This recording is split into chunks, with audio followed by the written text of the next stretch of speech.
So let me try an analogy. I think my impression of the limit, I think, looks radically different than where we are now. So let me try it by way of analogy. So let's think of, finance through the lens of, say, getting from place A to place B, but instead of a financial place A to place B, we're trying to get physical place A to place B.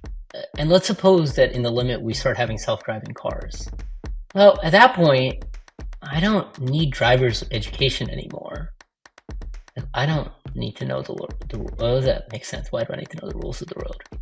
But then, once we've done that, why would we continue to use the same rules of the road for a bunch of self-driving cars that were entirely designed for people?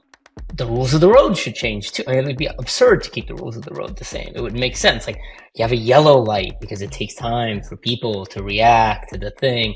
Why would we have lights? Why are we spending it? The whole thing, all of traffic would begin to become very weird. We'd start to appreciate, like, well, there's all this evidence on what causes traffic jams, and we can't do anything about it with human drivers, but we can certainly affect the rate at which cars speed up or slow down on the highway, so that there's just an endless supply of stuff that now starts coming into action, because the very basics, so what does that tell us is that most of the machinery of intermediation was designed for people. The same thing is true of finance. Like, what we are trying to accomplish in financial markets at some level is shockingly simple.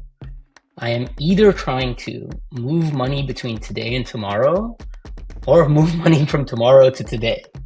And in doing that activity, I'm going to be willing to take on some risk and pay some premium. That's it. There's not much else happening in finance, right? I mean, that is all finance is. There's nothing else. Like, that's it. But because as people, we don't, like, all those things are kind of complicated. Most institutions are built around the limited cognitive machinery of people.